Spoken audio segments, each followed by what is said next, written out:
I love all the beautiful scenery Earth has to offer. The rolling tides, the lush forests, even the dusty deserts.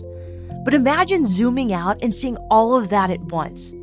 That's what astronaut and engineer Christina Koch gets to do. For the last 10 years, Christina has worked at NASA, and she's been part of some groundbreaking missions in outer space.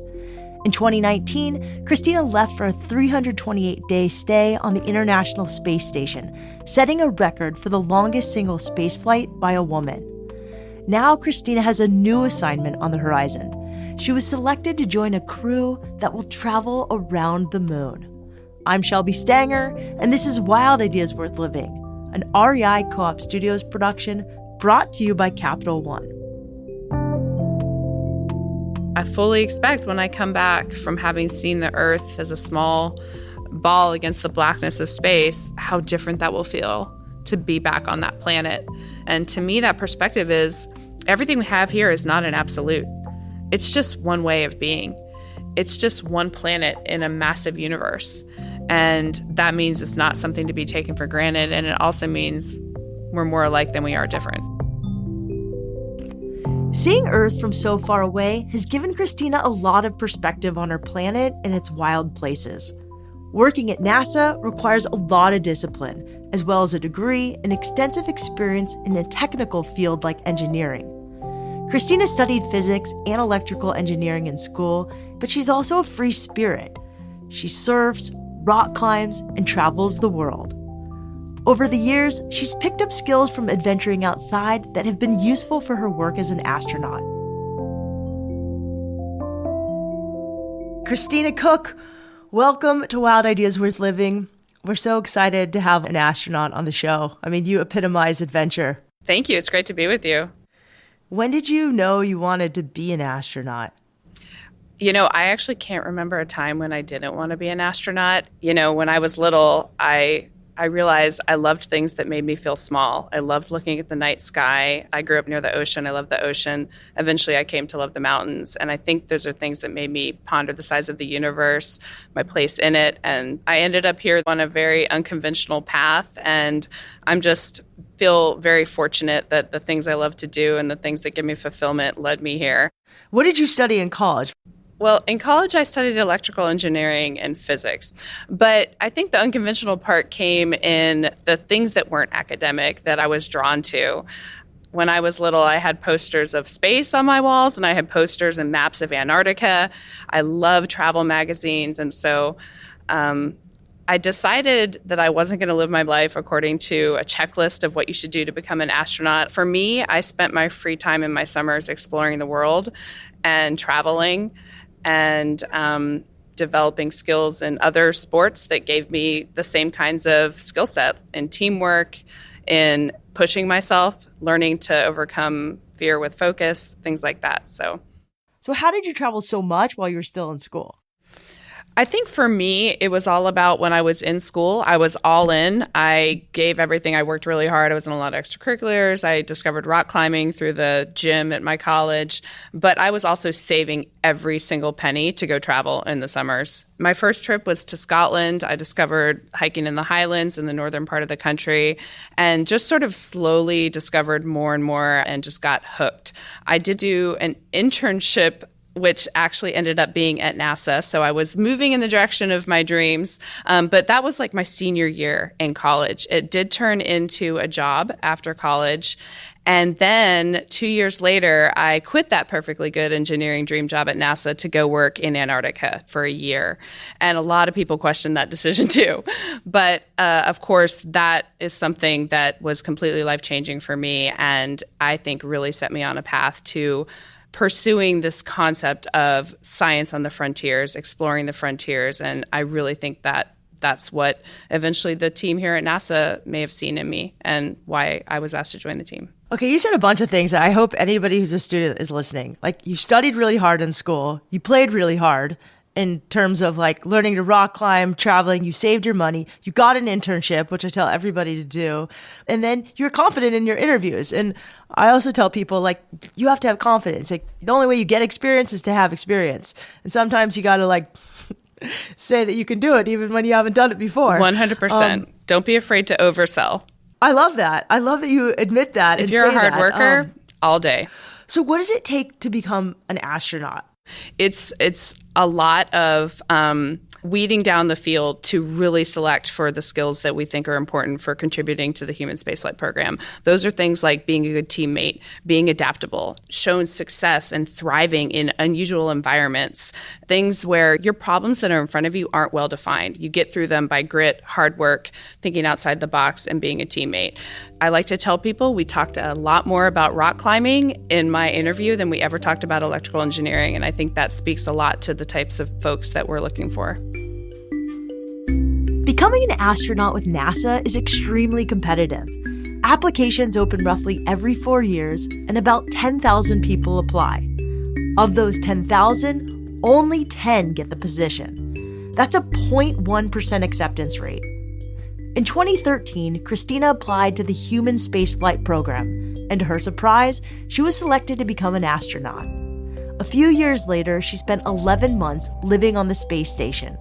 She ate dehydrated meals, slept strapped into a bunk so she wouldn't float around, and gave herself sponge baths because in space, well, when you turn on a faucet, water just drifts around. I read that, you have the most days in space out of any woman, 328 days. What was that like to spend 328 days in space before, and what were you doing? Well, I was living on board the International Space Station, and a typical mission on board there is about 6 months. Mine was extended to almost 11 months or 328 days, which someone else counted, not me. And honestly, I was really glad that I didn't have a 6-month mission. I would have been devastated if you had asked me to leave after 6 months. It was so awesome to be finally giving back to something that I have held in the highest regard my entire life. I've dreamed of doing my whole life. Looking down at Earth is absolutely phenomenal. Day to day, the life is very busy. We follow a schedule that is down to 5-minute increments for 12 hours of every single day. So you know exactly what you're doing every single minute of every day. And living that way for 11 months is a really interesting way to live. But for someone who loves to work hard and be productive, it's phenomenal. And in your free time, looking down at Earth, in my case, seeing beautiful sights that I had dreamed of going, it was amazing. And the teamwork is phenomenal. Life with a crew, when you have this shared mission and you're not only working together every day, but you're doing your off time together, meals together, your weekends, is an amazing privilege of being an astronaut. My crewmates are like my astro brothers and sisters. So you put all that together and it was just a privilege. These 5-minute increments, I've never heard anybody talk about that. I mean, we live in a world with so much decision fatigue. That must have been incredible. This is such a great point to bring up because someone like me that had been labeled a free spirit for many years, living this life, bouncing all over the world in different science bases, I valued my personal freedom more than almost anything. And one of the challenges for someone like us to come to NASA is letting all that go and giving over 100% control of your life to other people. When I launched to space, I had absolutely zero things of my own with me. I was suited up by other people down to the skin level, and I hoped that when I got out of that, when I opened the hatch on the other side, I was actually in space and everything would be taken care of for me. And that starts right away at NASA. When you first start your spacewalk training, you just have to give up control, including control over your day. You have to let go, trust the system, and trust that every 5 minutes that they have planned for you, you're going to be just fine if you do it like that. The challenge for me also became maintaining my authenticity and individuality in that environment because I did come from a really unconventional path, and remembering what got me there and that I shouldn't 100% assimilate was a big challenge that actually took me years to figure out.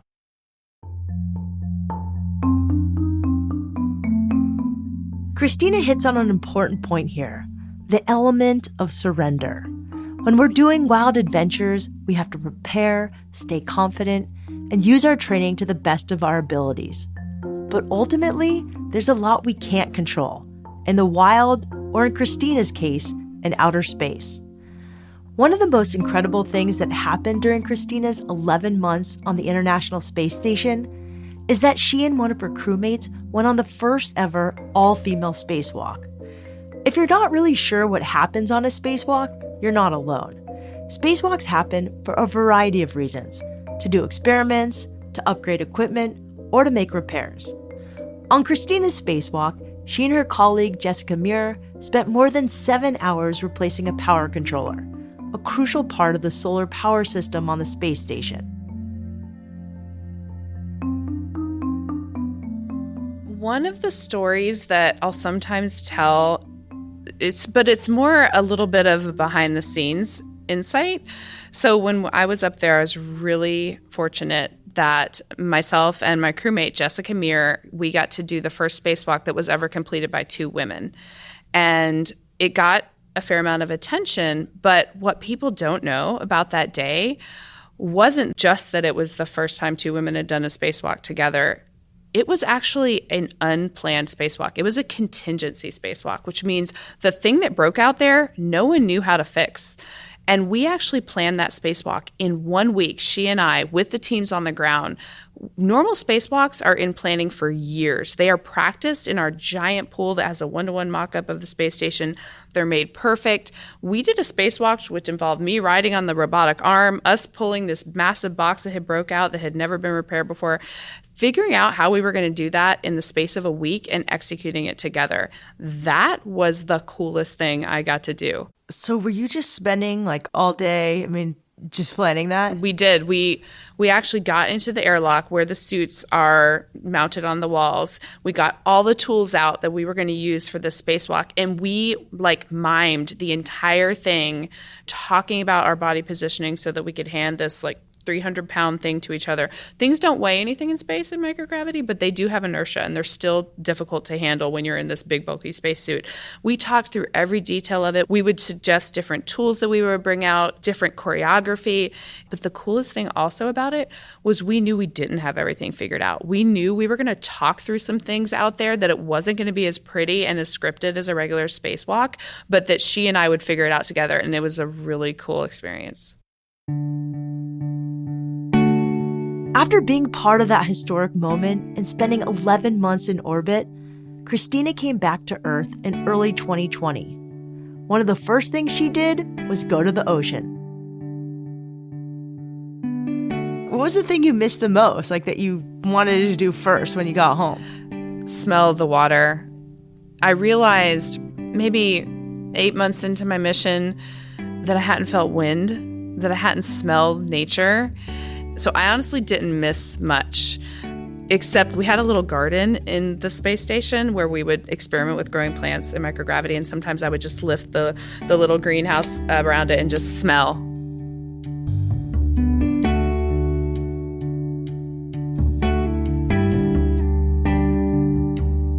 Now, after 4 years down on Earth, Christina is heading back to space for another groundbreaking voyage. When we come back, she talks about the Artemis II mission she'll be going on in 2025 and how she's preparing to become the first woman to travel around the moon.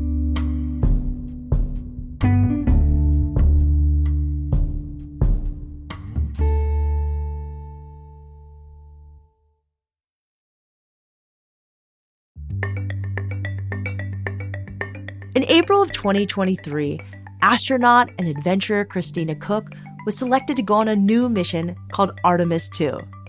She and 3 other astronauts will travel around the moon for the first time in 50 years. Christina will be the first woman to make this historic voyage. So, how did you get selected to be on this mission? What was that process like? Honestly, the process of flight assignments is something that I see as just a long-term leadership decision that starts in some ways the day you show up here. We don't have tryouts. We don't have any kind of competition.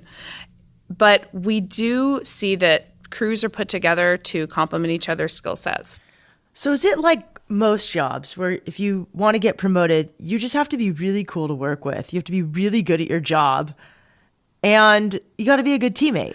Well, in a lot of ways, that's the epitome of that. And so I hope that I do that.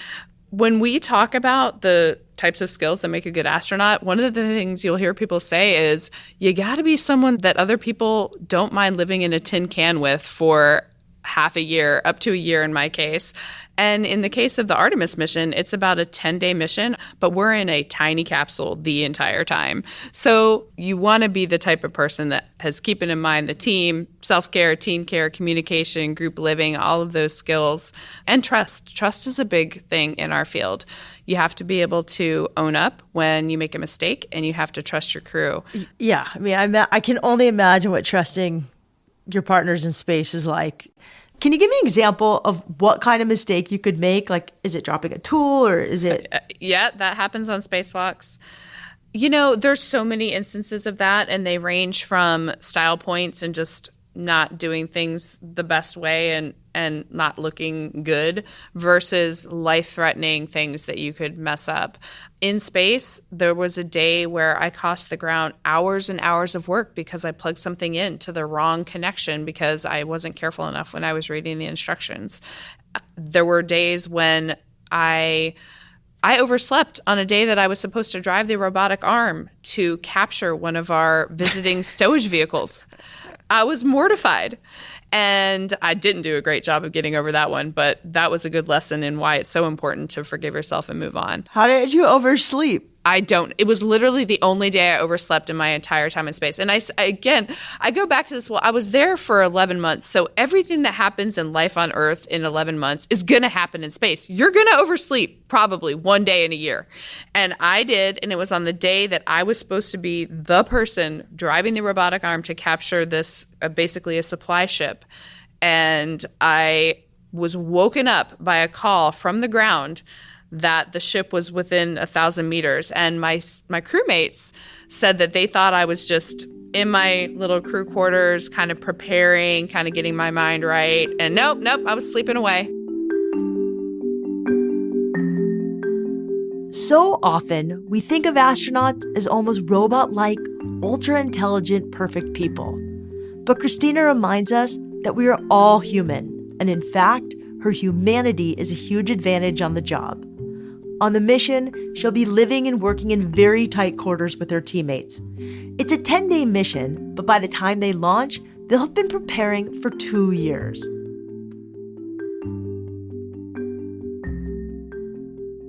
What does the prep look like from the team perspective, and then individually, how are you training and preparing? We do a lot of things as a team. So we're sort of in an academic phase right now where we're learning a lot about the Orion vehicle, a lot of task simulations, and we do a lot of that as a crew. Individually, I think that one of my jobs is to keep myself focused on the mission, to make sure that all of the kind of bigger picture things don't overshadow what we're actually coming here to do, which is to execute this mission safely. And like I said earlier, to keep my head in a space where there's an authenticity to everything that I do, that I know that I'm bringing my best self every single day. Sometimes that means I'm going surfing before work and might be a little disheveled when I walk in the door, but that's the right answer for me that day. And, remembering that by keeping up those hobbies that I love, I'm honing those skills, like turning fear into focus, like relying on your team. Those skills are the skills that I want to keep fresh every day on an individual level. Okay, talk to me about that. How do you maintain that balance of focusing so intensely on the mission, but also taking care of yourself and doing the things that you love? I think expectation management and prioritization is one of the biggest challenges of this job. And that's why I say it's very easy to lose your individuality if you only prioritize the work and the challenges there, because they are super important. The things you're learning could save your friends' lives on a space mission, and you have to make sure that you're proficient and that you've done that part of it. But when I'm tired, I haven't connected with nature lately, I haven't pushed myself in a challenging situation that wasn't work-related in a while, I start to see my ability to absorb and to be optimal at those things starts to suffer. We have very early mornings here, and sometimes it just doesn't work, and I have to then turn to, hey, all the things I love are still out there. The ocean's not going anywhere. I'll be able to do it one day. It's going to be all right. I'm really curious how you train your body as well. I mean, I know you surf. Do you run? You already rock climb? I am a huge fan of fitness. Everything from trail running, mountain races, to something I got into being in Texas, where there are a lot of triathlons. So I've gotten into triathlons recently. I definitely go to climb when I can, and surfing is a big one. CrossFit, weightlifting, yoga. I try to do a little bit of everything, and it's really pays off. As an astronaut, I was really fortunate to do 6 spacewalks during my mission, and they are extremely mentally and physically taxing. The amount of fortitude you have to be in a suit for 12 hours straight, to be working hard in that suit for about 7 hours straight outside in the vacuum of space, that's what really inspired me to kind of step up my physical fitness. What is that like, walking in a spacesuit at space? Is that like being up at Everest? Well, top? Is it like being at altitude, or is it totally different? Because it's obviously space. Right. Okay. In some ways it is, because actually you have to do a lot of pre-breathing because you're in a very low pressure. So the reason it's so hard to work in the suit is it's pressurized, because you have to put some kind of pressure around your body to be able to breathe and to have our bodies surrounded by pressure. Just the same reason why when you get in an airplane, they pressurize the cabin. And that pressurization means that it's hard to physically move the suit. Every time you move your hand, it's like squeezing a tennis ball. And you do this for like 7 hours straight. And so it's just like climbing, where your forearms are completely pumped afterwards. It's the same thing. They say it's the metabolic equivalent of running a marathon just to do our spacewalk training on the Earth. I think that an actual spacewalk in space is even more. But you spend a few hours in the suit pre-breathing oxygen so you don't get the bends, like DCS sickness, because of the low pressure that you have to go to. And then you're just working hard on tasks all day. I haven't been to Everest, so I don't know, but the pressure changes and the physiological things that you're thinking about are very similar. How do you deal with like fear and nerves? Do you guys go through psychological training? Like, tell me a little bit about your process. I wouldn't say that we go through specific targeted psychological training that is independent, but everything we do leads us to that. We fly a T-38 high-performance jet often. I have no idea what this kind of jet is. It's just like a super fast jet. It's super fast. It is a supersonic jet. We don't go supersonic all the time, but we can. Supersonic. And I just like saying that word. It's a jet that the Air Force has used for many, many years to train their jet pilots. It's a cockpit aircraft where there's a front seater and a back seater that sits right behind them. You are on oxygen masks the whole time because the actual cockpits aren't pressurized. So there's a lot of environmental factors there that kind of take those stakes up higher. And so that puts us in these high stakes situations, moving quickly in a jet where real life things can go wrong that your life depends on.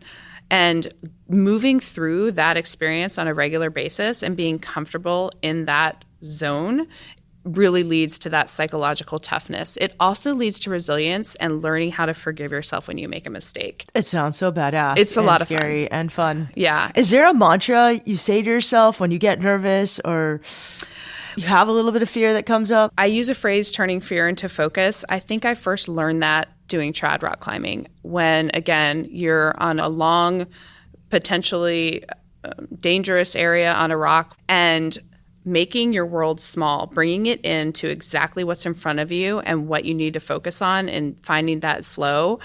That familiarity with getting into that zone is something I learned from rock climbing. And you just do a lot of training like this, where you're in scary situations. So eventually scary becomes a little bit more normal. It does. And I think that that can be applied to anyone. I think moving towards things that make you nervous and that make you scared, it's a skill that can be practiced. I think that it actually kind of has the ability to make you your best self, because usually things that scare you because you think they're out of your reach. And when you achieve that thing that you think that you couldn't, you're teaching yourself how much you can do.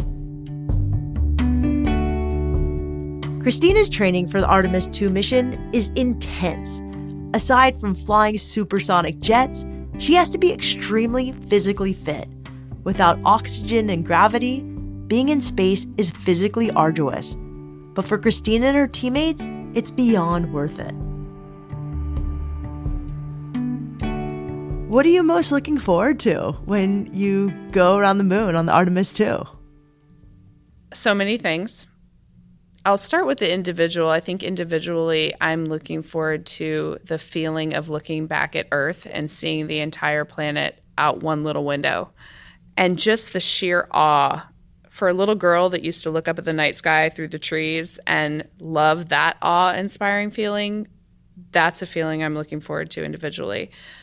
On my crew, I'm looking forward to contributing. I'm looking forward to working together every single day with the 3 other people that I get to share this experience with.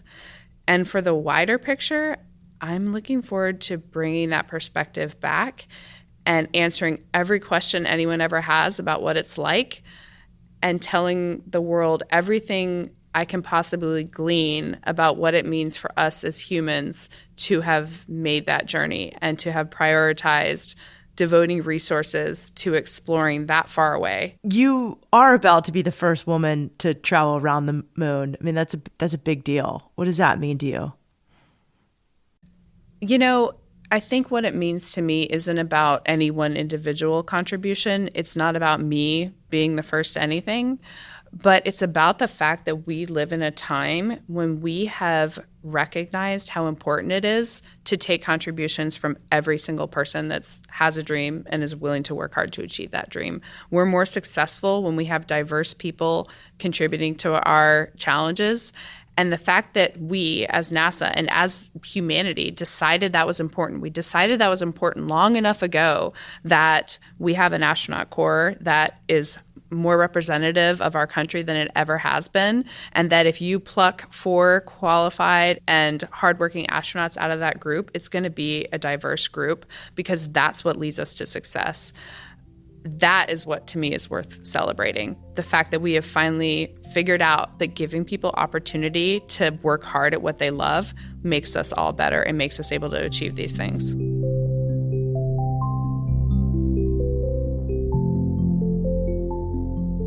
Christina, thank you so much for coming on the show, and thank you for your work at NASA. Artemis II is expected to launch in the fall of 2025. I'll definitely be following along the journey. If you want to learn more about Christina Koch and the Artemis II expedition, check out her Instagram at astro_Christina. That's ASTRO_CHRISTINA. If you liked this episode and want to listen to others about space, check out our interviews with astronaut Shannon Walker and astrophysicist Serafina El-Badri-Nance. We'll link to those episodes in the show notes. Wild Ideas Worth Living is part of the REI Podcast Network. It's hosted by me, Shelby Stanger, produced by Annie Fassler, Sylvia Thomas, and Sam Piers-Nitzberg of Puddle Creative. Our senior producers are Jenny Barber and Hannah Boyd. Our executive producers are Paolo Motola and Joe Crosby. As always, we love it when you follow the show, take time to rate it, and write a review wherever you listen. And remember, some of the best adventures happen when you follow your wildest ideas.